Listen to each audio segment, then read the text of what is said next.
You bought a Spark amp, you downloaded the app and you immediately scrolled right over to the fun stuff. The screeching drive pedals, the flashy delays. I get it, it's like being a teenager again. You want to skip the boring setup and just yell, Leroy Jenkins.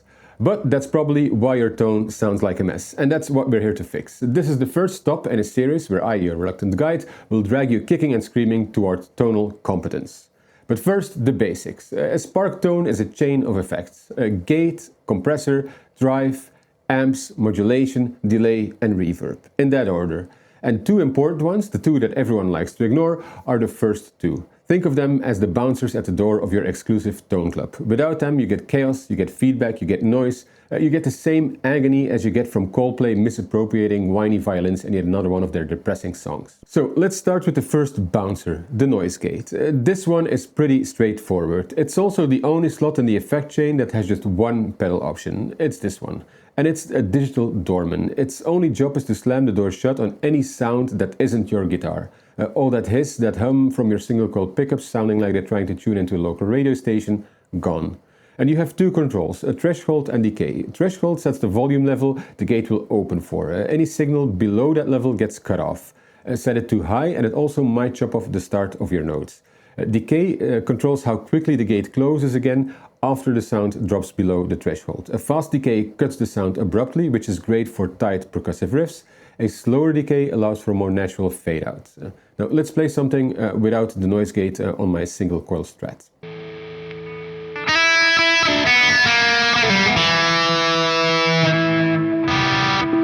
Now hear that hissing bassline sound. Now watch when we enable the noise gate.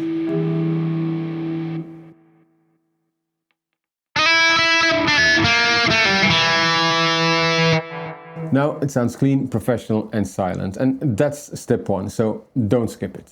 Now for the second bouncer, the one who manages the floor, the compressor. This is the one that really separates the pros from the amateurs. A compressor is your tone's manager. It takes your loudest notes and quiets them down a bit, and takes your quietest notes and brings them up. It evens things out, it adds some punch, it adds some polish. It's the reason studio recordings sound so expensive. And you've got a few options here, and while they all do the same basic job, they come with different controls. Generally, you'll have a knob to control the output volume, boosting the compressed signal back to or even above its original level, and these are often called volume, output or gain. And then you usually have another knob to control the amount of compression. That might be labeled sustain, sensitivity, comp or even peak reduction. The names change and they work slightly differently, but the mission has the same goal: control your dynamics. Now the Spark app gives you 5 different flavors of compression. Think of them as 5 different managers, each with a unique personality. So let's meet the team. First up, the Red Comp. This is your hard-nosed, old-school manager. It's based on the MXR Dynacomp, the sound of countless rock and country records. It's not very subtle. It squashes your signal, making everything tight, punchy and percussive. You've got 2 knobs, output and sensitivity. Output is your volume control and sensitivity is where the magic happens. Turn it up and you increase the amount of that classic squashed sound. So let's do a test.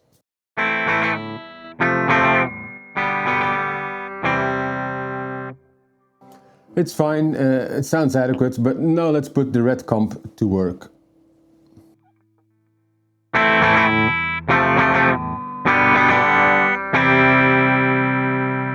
Hear that?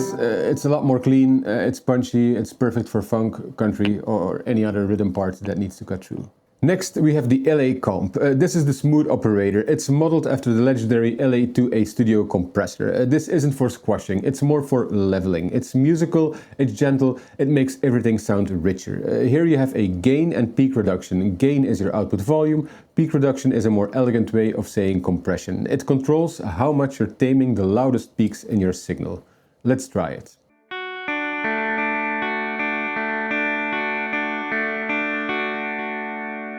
You see how some notes pop out more than others? Now watch the LA Comp work its magic.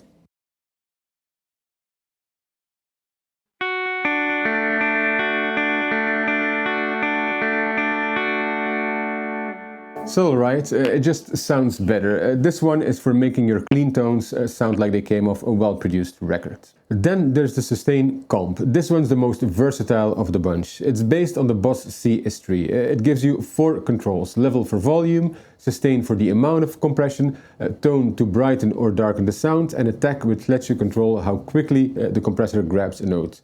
A slower attack lets the initial pick sound come through before the compression kicks in. Let's set up an example.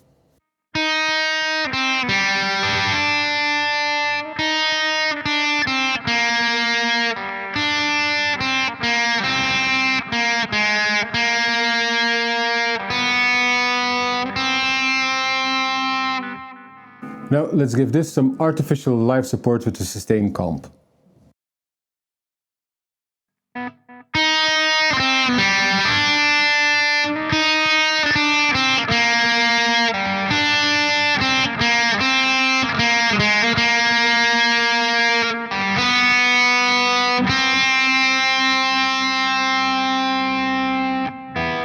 You see, it just goes and goes and goes. This is for your soaring epic solos, so use it responsibly. Alright, quick timeout. If this is making even a little bit of sense, do the right thing and hit the like button. It validates my decision to share this wisdom with the masses, and subscribe because the next videos in this series are only going to get more crucial.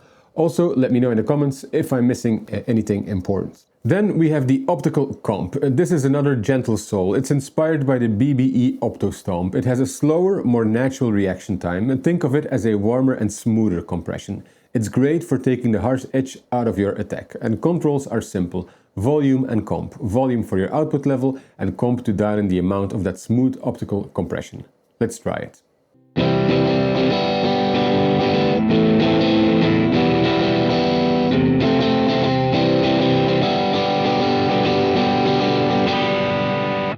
A little bit harsh on the attack. Let's mellow it out with the Optical Comp.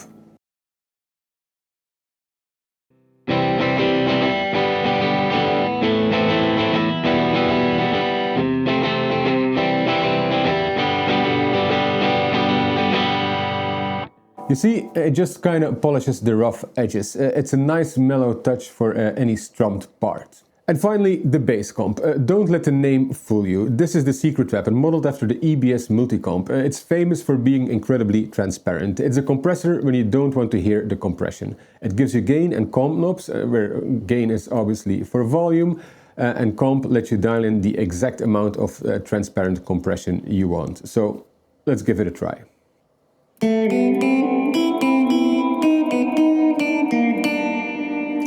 It's a nice lick, but the volume is a little bit inconsistent, and we want to even it out without changing the character of the tone. So let's try the Bass Comp.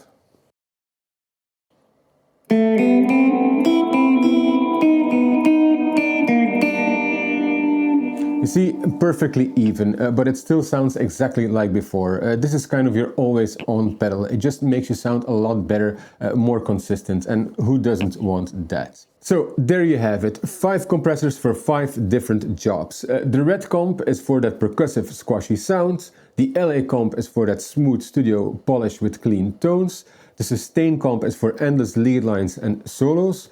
The Optical Comp is for gently warming and smoothing out strummed chords, and the Bass Comp is your secret weapon for transparent, always-on consistency for pretty much any style. So, to recap the whole section, the gate cleans up the mess, the compressor tightens the performance. They are the discipline, they are the homework, they are the vegetables you eat before you get to the gloriously saturated, distorted dessert. Get these 2 right and every single tone you build afterward will be on a solid foundation. Skip them and your tone will always be noisy and inconsistent. And that's it for today's lesson. In the next video we're stepping past the bouncers and into the main room. We're talking amps. We'll dive into how to dial them in and separate the high gain monsters from the ones designed for music that's, well, less fun. But you won't want to miss it. See you then.